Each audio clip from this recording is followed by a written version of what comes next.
Začelo se z grozljivim odkritjem na vodi. Del človeškega telesa je plaval v jezeru, označen z značilnimi tetovažami. Potem je ta primer dobil še bolj grozljiv preobrat. Zdaj sta dva družinska člana žrtve v priporu. Obstaja veliko vprašanj o tem, kaj naj bi se zgodilo v hiši, ki je več ur oddaljena od kraja, kjer so odkrili plavajočo roko. Oddajo On the Case predstavlja Law and Crime. Sem Chris Stewart.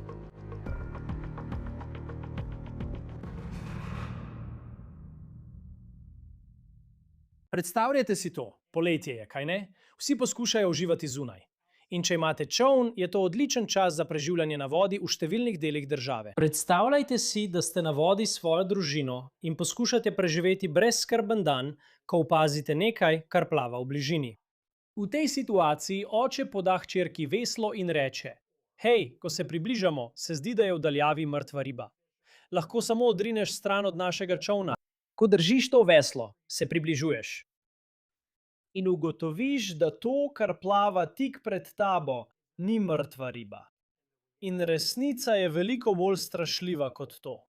To je zgodba, za katero ženska pravi, da se ji je zgodila, ko je bila s svojo družino na čolnu 28. junija. In to je slika, ki jo je po navedbah državne policije Illinois videla ta ženska. Tetovaža čelade Green Bay Packers s lobanjo. In ko naj bi to videla, je takoj vedela, da ne gleda mrtve ribe. In to, kar je gledala, je nekoč pripadalo človeku.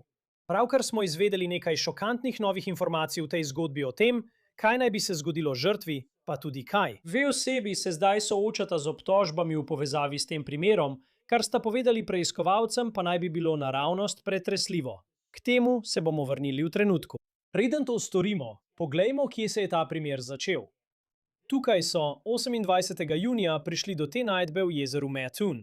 To je v osrednjem Illinoisu. Govorimo o približno 3-urni vožnji južno od Chicaga in kar je po navedbah policije gledala v vodi, je bila človeška roka. Ko je prišla do obale, je poklicala številko 911 in iskanje odgovorov se je začelo. Policija v Illinoisu pravi, da so poskušali ugotoviti, kaj bi še lahko bilo v vodi, od kod je prišla roka in komu je roka pripadala.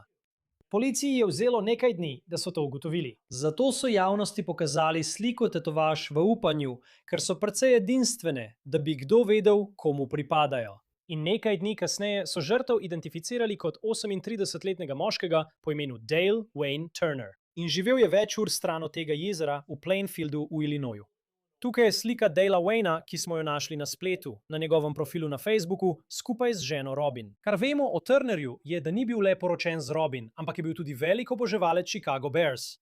Njegova družina je na strani GoFundMe, ki so jo ustvarili za zbiranje denarja za pogrebne stroške, zapisala, citiram, da sta ga njegov smisel za humor in prijaznost naredila za prijatelja, ki so ga mnogi imeli radi. In vedno se je potrudil pomagati drugim. Policija pravi, da so te tetovaže očitno precej edinstvene. Pomagale so identificirati Turnerja in policiji omogočile, da je hitro začela preiskavo, da bi ugotovila, kaj se je zgodilo in kako je njegova roka pristala v jezeru Mattoon. Turner je živel v tej hiši v Plainfieldu, Illinoisu, tik ob Jolietu. Na spletu so bile slike policije, ki je tukaj preiskovala. Kmalu potem, ko je bilo objavljeno, da so roko Dalea Wayna Turnerja našli v vodi jezera Mattoon. Roko Dalea Wayna Turnera so našli 28. junija. Ta datum je zelo pomemben. Bil je nedelja. Policija ga je kot žrtev v tem primeru razglasila v sredo, nekaj dni kasneje, 1. julija. Ampak to je res zanimivo. Poglej njegovo Facebook stran. Zdi se, da je 30. junija posodobil svojo profilno sliko, 2 dni potem, ko so njegovo roko našli v jezeru. Zdaj ni jasno, kdo bi lahko bil oseba, ki je imela dostop do njegove Facebook strani in je lahko 2-krat posodobila njegovo profilno sliko po datumu, ko je policija povedala, da so roko Dalea Wayna našli v jezeru Mattoon. Po izvedbi o naslovu, kjer je policija preiskovala in kjer naj bi živel Dale Wayne Turner, je pokazalo, da je bila njegova žena Robin prav tako prebivalka tega doma. Tukaj je slika Robin in Dalea Wayna skupaj. Videti je, da sta bila na izletu v San Franciscu, kjer sta leta 2023 obiskala Alcatraz. Robin je nekoliko starejša od Turnerja. Stara je 62 let. Leta 2022 je Turner objavil, citiram, Srečno ob 12. obletnici, ljubezen mojega življenja, Robin Monroe Turner. Tako zelo te imam rad, draga. Na še mnogo naslednjih let. Zdaj ni jasno, ali sta bila Turnerjeva še vedno poročena ob smrti Dala Wayna, vendar vam želim to pokazati. Tukaj je policijska fotografija Robin Turnerjeve. Policija jo je pridržala v povezavi s tem, kar se je zgodilo Dalu Waynu Turnerju, in glede tega je še vedno veliko vprašanj. In ona ni edina oseba, ki se v tem primeru sooča z obtožbami. Tukaj je policijska fotografija druge osebe, ki je bila aretirana v povezavi z najdbo roke Dalia Wayna Turnerja v jezeru Mattoon. To je James Adams. Star je 26 let in govori se, da je tudi družinski član Dala Wayna Turnerja. Leta 2022 je Dale Wayne na Facebooku zapisal: "Vse najboljše ob 22. rojstnem dnevu mojemu mlajšemu bratu, Jamesu Adamsu. Radi te imamo in zelo smo ponosni nate, kako si iz fanta zrasel moškega. Mama bi bila zelo ponosna nate in vem, da se danes iz nebes smehlja nate. Vse najboljše, mali brat." Zdaj sta Robin Turner in James Adams obtožena prikrivanja umora in razkosanja človeškega telesa. Veliko vprašanje pa je trenutno, kaj se je zgodilo s Turnerjem in kako je njegova roka pristala v jezeru približno 3 ure južno od kraja, kjer je živel Dale Wayne Turner. V nedeljo zvečer je mrliški oglednik okrožja Will v Illinoisu sporočil, da verjamejo, da je bil Turner žrtev očitnega umora. Prav tako so povedali, da je bil razglašen za mrtvega ob 21:17. v sredo na njegovem domu v Plainfieldu v Illinoisu. Prav tako so povedali, citiram, da so njegove okončine v množini našli v jezeru Mattoon, kar pomeni, da so v tem jezeru našli več kot en del telesa. Kar zadeva uradni vzrok smrti Turnerja, ta še ni bil določen. Datum Turnerjeve smrti, torej 1. julij, je potem, ko so njegovo roko našli 28. Kar se zdi, da se upada s prihodom policije na njegov dom v Plainfieldu, kjer so očitno izvajali hišno preiskavo in usmerili svojo preiskavo sem. Ni jasno, kdaj policija meni, da je bil Dale Wayne Turner domnevno ubit. Trenutno, v času tega posnetka, obtožbe za umor v tem primeru še niso bile vložene. Pojdimo k novim informacijam, ki jih naj bi v tem primeru razkrivali sodni dokumenti. In to je pomembno. Po poročanju Herald News so policisti v zamrzovalniku v tisti hiši v Plainfieldu v Illinoisu našli Turnerjevo glavo, vrat in trup. Ta zamrzovalnik naj bi bil zalepljen z lepilnim trakom, čez njega je bila odeja, na vrhu zamrzovalnika pa so bili celo betonski bloki, v katerem naj bi bili domnevno razkosani deli telesa. Policija pravi, da je bil pod zamrzovalnikom žag in list, na katerem je bila po poročanju časopisa videti kri. Policija zdaj pravi, da je Adams, torej Dale Wayne Turnerjev polbrat, domnevno priznal ljudem, da je Turnerja ubil tako, da ga je zabodel do smrti. Zdaj Robin Turner, torej Turnerjeva žena, po navedbah policije naj bi pomagala pri poskusu prikrivanja zločina. Policija pravi, da je bil zamrzovalnik z deli razkosanega trupla prekrit z lepilnim trakom in odejami, po njihovem mnenju posebej kupljen prav za prikrivanje tega zločina. Zdaj naj bi Adams preiskovalcem dejal, da ne bo govoril. Tožilci pa pravijo, da je na to, brez da bi ga kdo vprašal, potem ko so mu prebrali Mirandove pravice, dejal, citiram: "Edino, kar bom povedal, je, da sem to storil v samoobrambi. To vam bom povedal." Konec citata. Zdaj naj bi Robin Turner domnevno povedal, da sta se Dale Wayne in Adams sprla in da je Adams večkrat zabodel svojega brata. Nato naj bi s prstom pokazala na Adamsa in rekla, da ji je on naročil, naj pomaga prikriti ta zločin. Pridružuje se nam iz Illinois, da bi govoril o tem primeru, upokojeni poveljnik detektivov iz policijske uprave v Chicagu, Will Swiller, ki je tudi eden od voditeljev oddaje Big City Crime Inside the Red Tape, ki jo lahko najdete tukaj na YouTubu. Will Swiller, vedno je odlično, da ste z nami tukaj na Law and Crime. Veste, ideja, da je nekdo na vikendu ob jezeru Mattoon in potem nenadoma zagledaš to čelado Packersov in ugotoviš, da to ni mrtva riba. Z vidika preiskovalca, roka, o kateri je tako morbidno govoriti, ki priplava na površje in ima še vedno tetovažo na sebi. Kaj vam to pove? No, pove mi nekaj stvari. Prvič, nekdo jo je tja dal. To je ena stvar. Roka se je morala ločiti od telesa, veste, po naključju. Potem pa se vprašaš, ali je bila to nesreča s čolnom. Je bilo kaj takega. In dejstvo, da si še vedno lahko zelo dobro videl to tetovažo. In glede na to, kar sem videl, slike, ki sem jih videl, je koža izgledala, kot da je v precej dobrem stanju, kar mi pove, da ni bila tam zelo dolgo.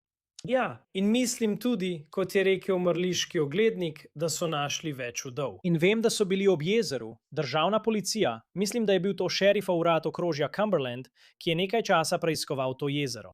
In uspelo jim je najti, po besedah mrliškega oglednika, ude v množini. In povedali so, da je bila opravljena obdukcija. Še eno morbidno vprašanje. Koliko telesa pravzaprav potrebuješ, da lahko opraviš obdukcijo? No, kar potrebuješ pri upravljanju obdukcije, je to, da skušaš ugotoviti, kaj se je zgodilo. Poskušaš najti vzrok in način smrti. Torej, veš, nekaj rok, okončin, nog, stopal. Morda ne pove celotne zgodbe. Po mojih izkušnjah, glava in trup povesta celotno zgodbo. Zdaj, če ste našli glavo ali, spet da ne bom morbiden, trup in vidite očitno streljno rano, očitno ubodno rano, zdaj lahko določite vzrok in način smrti. Če pa tega nimate, je to precej težko. Reči, kaj je ubilo to osebo.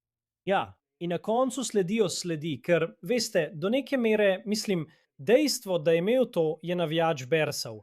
Ampak je kot Packersova čelada, veste, z nekakšno lobanjo. Dejstvo, da je bilo to tam, je bilo res nekaj edinstvenega, kar je lahko policija potem predstavila javnosti. In nekdo vmes, morda družinski član ali prijatelj, je rekel, hej, vem, kdo je to. In potem gredo v hišo v Plainfieldu v Illinoisu in očitno so tam uspeli najti še več dokazov, ki vodijo do aretacije teh dveh oseb.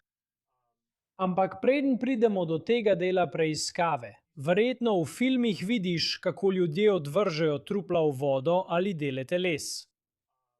Kako prefinjenega kriminalca imamo tukaj? Če je to, kar naj bi se zgodilo res, glede na to, da je del telesa splaval na površje tega jezera do te mere, da so ga čolnarji lahko videli in ga preprosto odrinili na stran. No spet, nočem biti preveč nazoren ali morbiden. Telo bo priplavalo na površje, razen če ni ustrezno pripravljeno. Ko to rečem, mislim, če ga zavijete v ponjavo in ga obtežite, potem bo morda ostalo na dnu. Če pa samo nekaj vržete v vrečo za smeti, recimo roko ali noge, bodo do tega prišle živali ali ribe. Začele bojo trgati vrečo in potem bo priplavalo na površje. Prej, ne govorimo o nekem mojstru kriminala tukaj. Ne. In zdi se, da so kar hitro izvedli aretacije, ko so našli del telesa. Če ne bi imel tetovaže, mislim, kako bi ugotovili, da je to Dale Wayne Turner? Po prstnih odtisih. Če bi imeli roko, bi morda lahko dobili odtise, odvisno, koliko časa je bilo telo v vodi. Ampak sem že videl, da so odtise ponovno pridobili. Tako, da so dejansko dodali vodo, da so odtise obnovili. Prstni odtisi bi lahko pomagali, veš. Če to ne deluje, moraš pregledati evidenco pogrešenih oseb. Lahko vzameš kostni mozek in poskusiš narediti DNK analizo. Torej, obstajajo načini za identifikacijo, še posebej pri aretacijah. Ko nekoga aretiramo, ga obdelamo, vzamemo prstne odtise in fotografiramo tudi njegove tetovaže.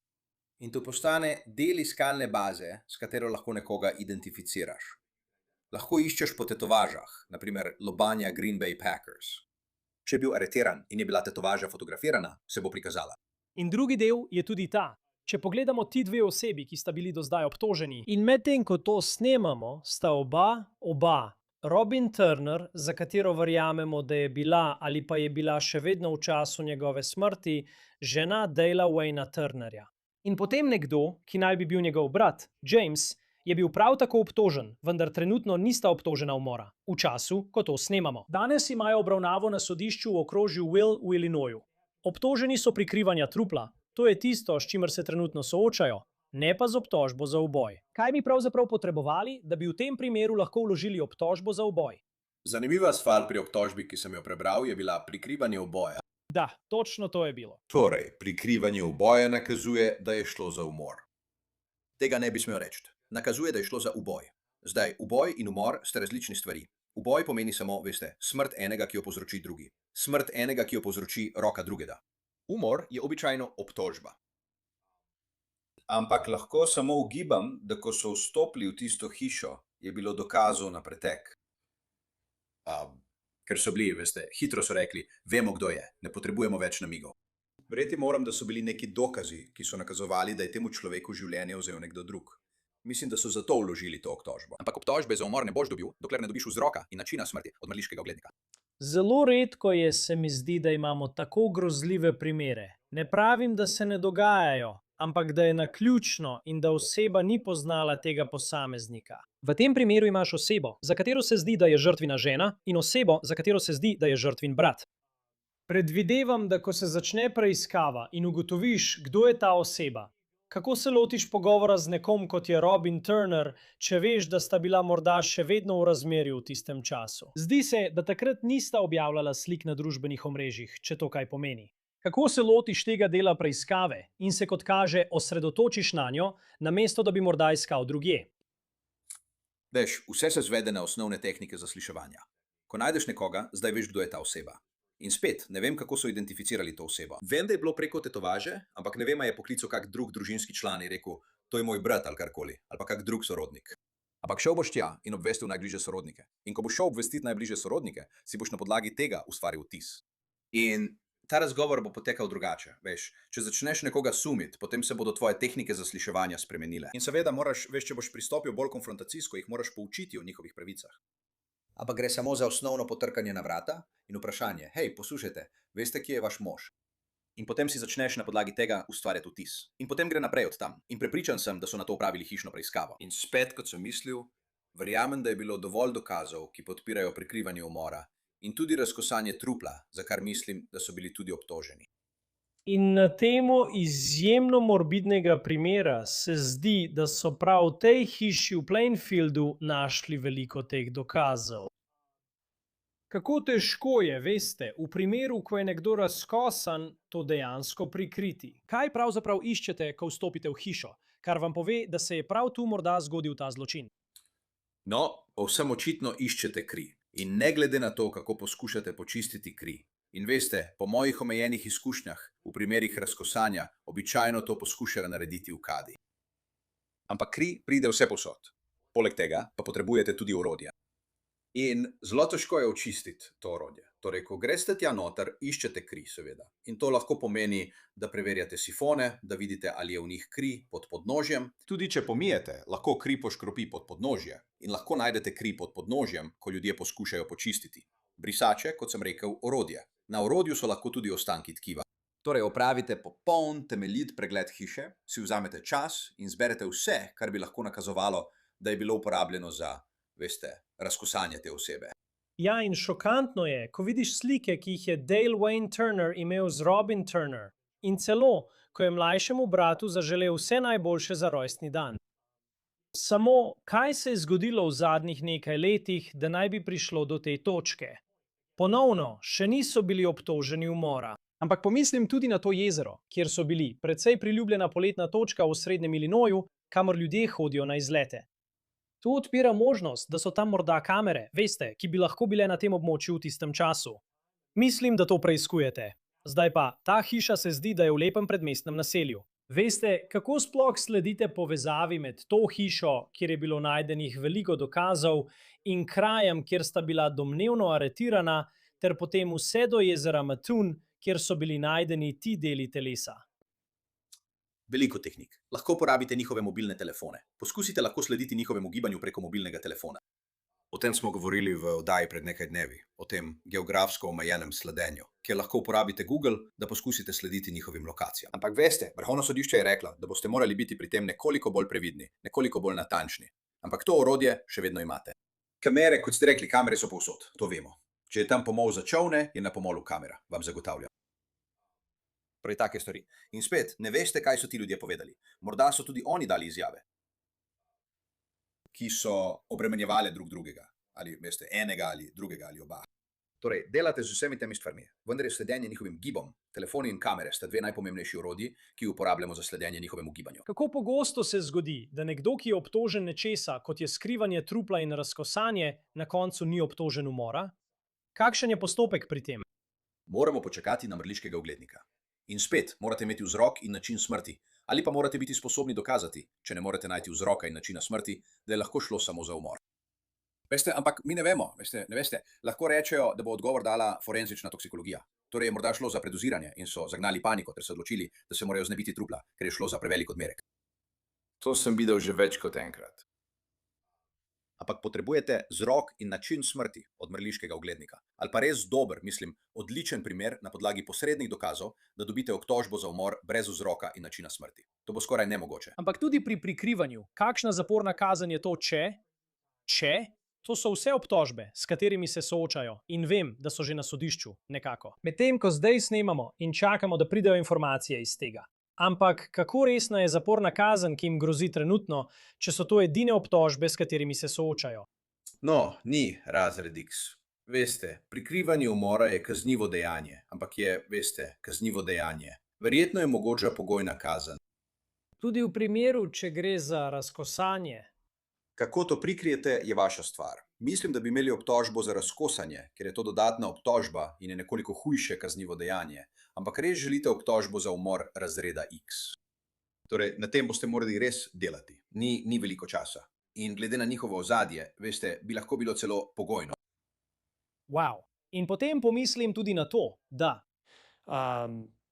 dejstvo, da kot vidiš, mislim, kako pogosto pri tebi vidiš te primere, kjer odkriješ truplo in potem je to družinski član. In ne pravim, da se je to zgodilo tukaj, seveda je za zdaj vse le domnevno in veljajo za nedolžne, dokler niso spoznani za krive. Ampak kaj si misliš, ko vidiš ljudi, so bili očitno zaljubljeni za neko obdobje? In potem smo tukaj, le nekaj let kasneje, ko gledamo njihove policijske fotografije in se v njih govori o oddajah o resničnih zločinih zaradi nečesa tako grozljivega, kot je celo razkosanje trupla. Ne vemo, kako je umrl, ampak sama misel, da bi razrezal drugega človeka, kot naj bi to storila ona. In potem odvržeš truplo sredi jezera, 3 ure stran, kako sploh, tudi kot nekdo, ki je to preiskoval. Kako si to sploh razložiš? Je to vsakič tako šokantno?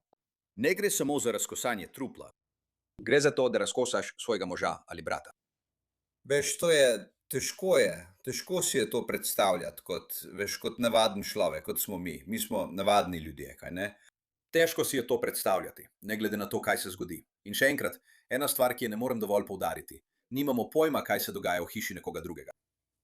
Veš, če nisi tam noter, če nisi del tega, nimamo pojma, kaj se dogaja. Mislim, svoje sosede kar dobro poznam, nimam pojma, kaj se dogaja v njihovi hiši. Veš, lahko se dogaja marsikaj. Kdo ve, kaj se je zgodilo, da jih je pripeljalo do te točke? In kdo ve, kaj je povzročilo smrt tega človeka? Mislim, da bomo kmalu izvedeli in pričakujem, da bodo obtožbe zaostrene. Ja, presenečen bi bil, če ne bi bile. In potem, nazadnje, je samo ena stvar, ki sem jo opazil.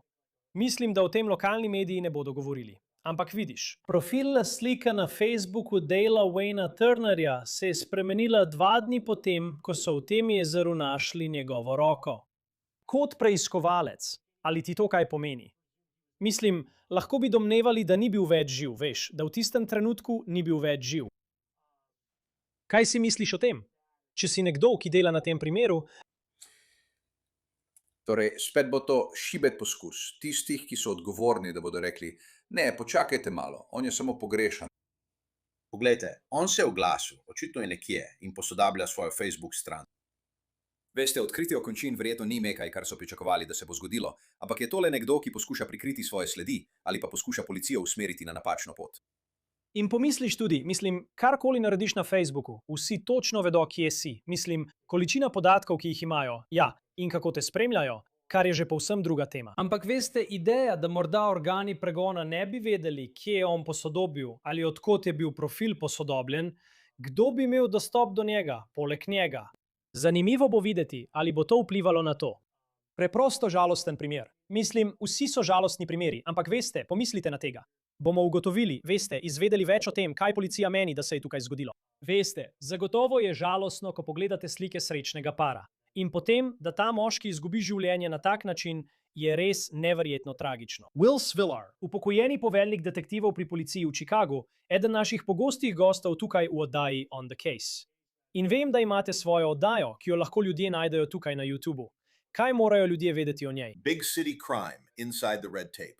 Tam sem jaz in 2 detektiva za umore, s katerima sem delal več kot 10 let. In imamo agentko FBI, Maureen O'Connell, ki je izjemna. Ima 25 let izkušenj pri FBI na področju zbiranja dokazov. Danny Stover, Tim Murphy. Skupaj smo delali veliko let. Samo poskušamo ljudem dati vpogled, mislim, veliko ljudi govori o primerih. Poskušamo predstaviti pogled z notranje strani policijskega traku. In s tem mislimo na trak, ki označuje kraj zločina. Večina ljudi je zunaj tega traku. Nismo bili znotraj tega. In veste, če želite videti, o čem govorimo, bomo danes v živo ob 6. popoldne po ameriškem osrednjem času. Poglejte si nas. Poglejte, če vam je všeč. Ja, to je odlična oddaja. Tam so res zanimivi pogledi. Hvala kot vedno, Will Svillar, da ste bili tukaj z nami. Cenimo to. Hvala, Chris. To je vse za oddajo On the Case, ki jo predstavlja Law and Crime. Naročite se na nas na YouTubu in Spotifyju. Prav tako nas lahko spremljate na Peacocku. Sem Chris Stewart. Se vidimo naslednjič.